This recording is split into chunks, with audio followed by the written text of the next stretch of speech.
ба барномаи хабари Радиои Озодӣ хуш омадед. Шалои Гулхоҷа ҳастам. Салом. Қабл аз маърифии хабар гузоришо ба сархати мавзӯи имрӯз 13 июн таваҷҷӯҳ кунед. дар ҳоле ки журналистонро таҳқир мекунанд, пас вой бар ҳоли мусофирон. оё ронанда ва кондуктори нақлиёти Душанбе худро аз қонун боло медонанд? худтон муаррифӣ кунед. шумо худтон муаррифӣ кунед. تو چی کارگری؟ من ژورنالیست نشون دادم تا اینا. ایدم تیم خانه تو. من خیلی بیچاره دالو بود پیچار میکنم. президенти амрико мувофиқат кард ки барои таъмини амният ба Полша 1000 сарбози иловагӣ бифиристад. орзуҳо ва оила аз байн рафт, вале наварӯси ноком мегӯяд зери хушунату фишори шавҳари акнун собиқаш худро бадном кард. духтурсинаш гуфт ки духтар покат бар қасами кора кард. بر قسم کار کرد که دختر خیلی بکشه. دوستانی کل تاجیکستان پرونده رئیس دهه سیادی ноҳияи ҳисор ва муовинашро бо сабуктар намудани айбнома ба Додгоҳи олӣ ирсол кардааст. бурҳониддин сафаралиев ва фахриддин раҷабов ба барангехтани адовати миллӣ ва қавмӣ муттаҳам мешаванд. муфаттишони додситонӣ мегӯянд парванда бар асоси шикояти чанде аз узбекони маҳаллаи Сайёд боз шуда буд, аммо бурҳониддин сафаралиев айбномаи мазкурро рад мекунад ва мегӯяд ба ҳеҷ сурат шаъни узбектаборонро паст назадааст.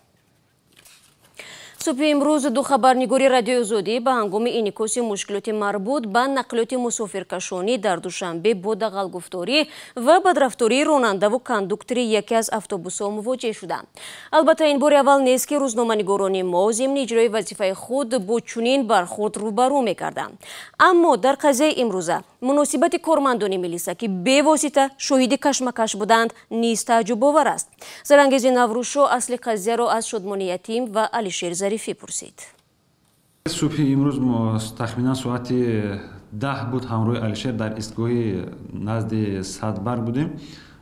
хостем он автобусу троллейбусҳое ки аз меъёри муқарраршуда зиёд меистанд сабт кунем. ҳангоми сабти мо воқеан як шоҳиди он шудем ки як автобус истоду, автобуси шумораи хатсайри 4 буд ва ронанда ва ҳамчунин кондуктор ба берун баромада ба даъвати мусофирон, яъне ба ҷамъ кардани мусофирон машғул шуд. мо ин манзараро сабт кардем ва ин боиси он шуд ки худи ронанда ва кондуктор ба мо дарафтоданд ва нахостанд ки мо онҳоро сабт кунем.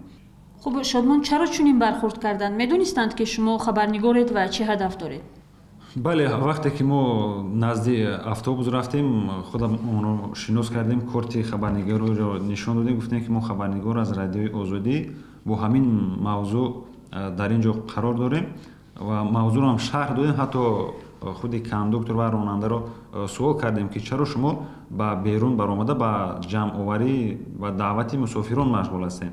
хуб ин манзара вақте ки мо сабт мекардем, воқеан онҳо нахостанд ки ба ин манзара барояшон кадом як мушкиле пеш биёрад ва ногаҳон ронанда аз дохили автобус берун шуду ба ман дарафтод ва ин айнакҳои ман аст ки мебинед, вай аз бале гирифту аз чашмонам гирифту ба замин партофт ва вақте ки ман корти хабарнигориро ба ронанда нишон медодам ва бо як таҳқиромез гуфт ки ин корти ночиз аст, метавонад ин ҳар кас дошта бошад ва гирифту инро ба замин ҳавола кард.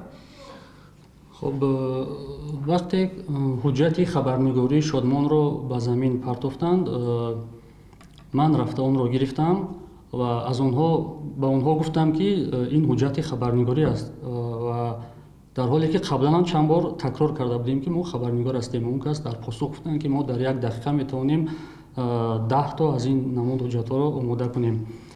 хуб дақиқан дар чӣ шакл таҳқир мекарданд доно Шодмон ва агар Алишер дар байн намедаромад имкон дошт ки латукуб ҳам кунанд?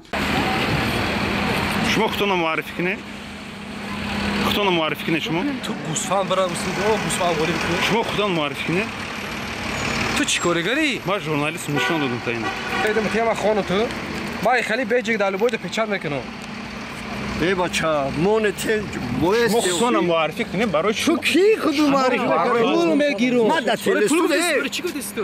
شد ما همه رو تو یک کس دیگر اگی. یک کس دیگر اگی.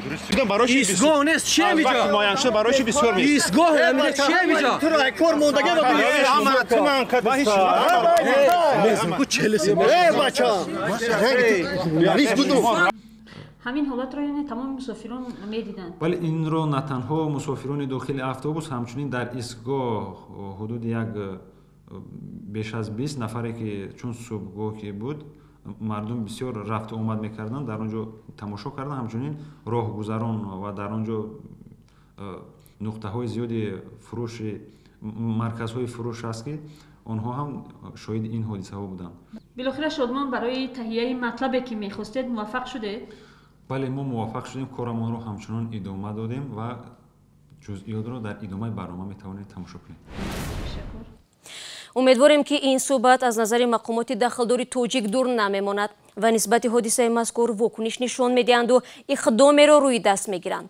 اما باید گفت نوبسته از وضعیت به عمل آمده طور شادمانیتیم هم گفت او با علیشیر ظریفی رسالت خود را اجرا کردند و گزارشی را که از پیش بودند آماده نمودند.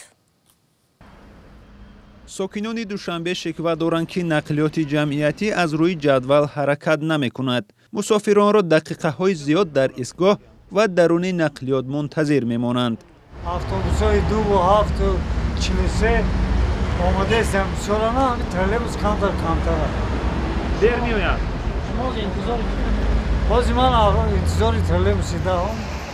مشاهده ما هم نشان داد اتوبوس و ترلبوس ها نه تنها سری وقت به ایستگاه نمی رسند بلکه بعدی به ایستگاه رسیدن راننده و پلچین ها به جستجوی مسافران می افتند. برای چی مسافر جمع کنید؟ راننده اتوبوس از این پرسش و ثبت ما عصبانی شد. چیکارگری تو؟ چیکارگری تو؟ ما ژورنالیستی.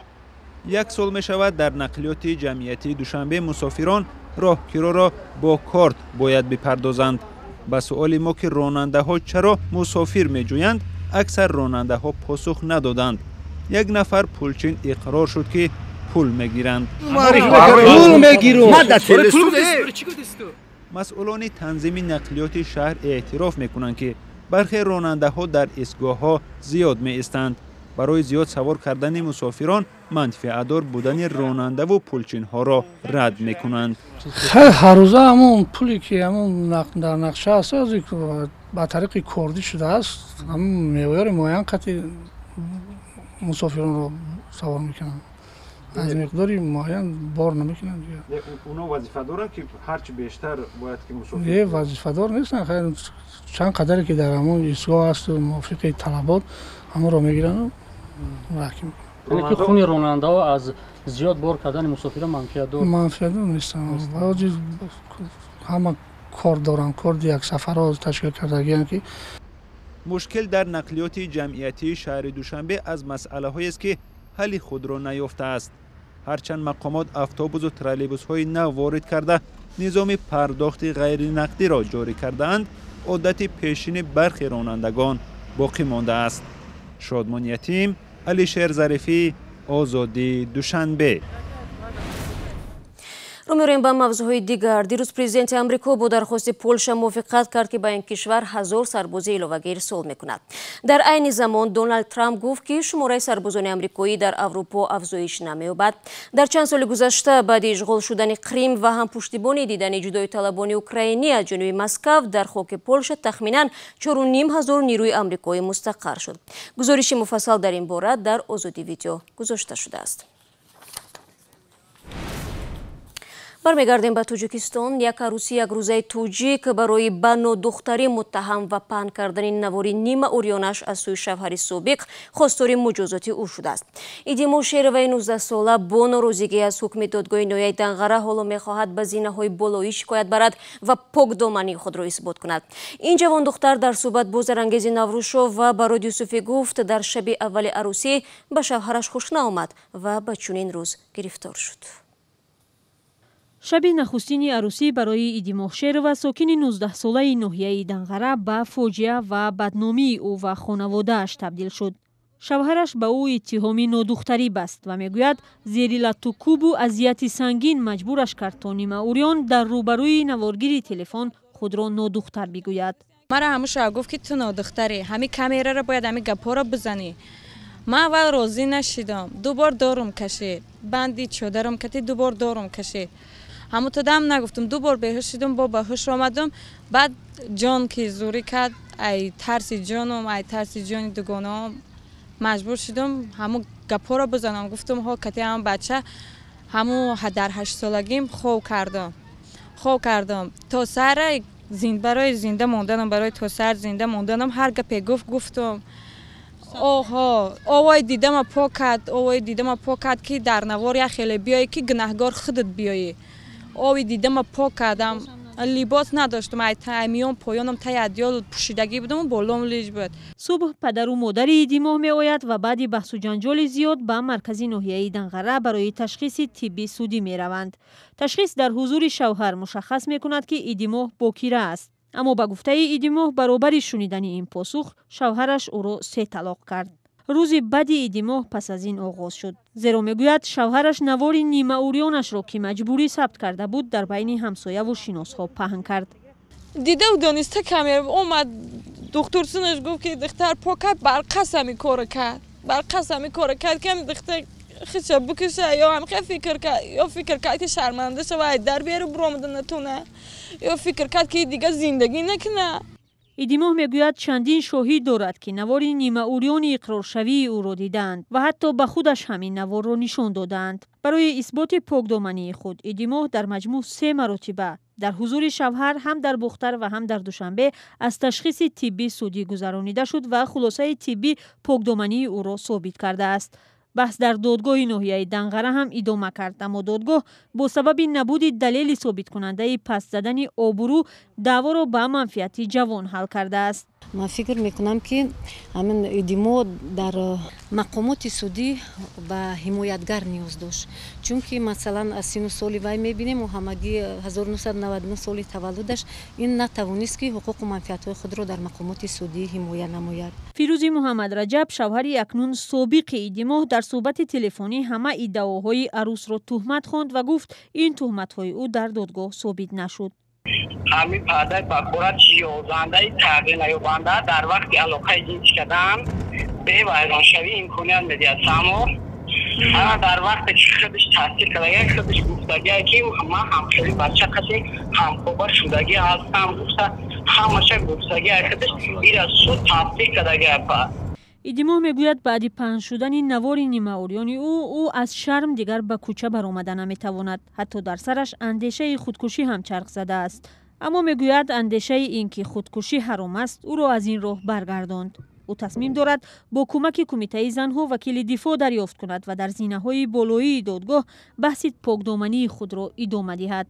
мехоҳад ҳақ ба ҳақдор бирасад ва нафаре ки обрӯи ӯро аз байн бурд ҷазо бигирад. идимоҳ мегӯяд ин ҳодиса ба зиндагиаш зарбаи ҷуброннопазир ворид кардааст ва волидону чанд хешу табораш ҳам ба беморӣ гирифтор шуд.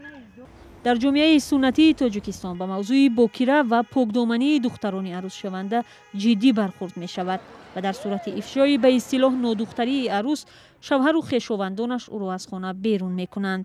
طبق آمار مرکز جمهوریوی تشخیص سودی طبی در یک سال گذشته 2018 577 نفر برای تشخیص بکارت مراجعت کردند که بیشتر از 6% تشخیص بکارت پس از توی و سر زدن بحث ها صورت گرفته است. به قول مقامات در اکثر حالت دخترانی که به نداشتن بکارت متهم میشوند بیگناه میبرویند، ولی در بحث های دادگاهی معمولا آنها پیروز نمیشوند. بینندگان عزیز، این مطلبی آخرین برنامه امروز بود و البته امیدواریم که این گونه حالت‌ها کمتر میشود.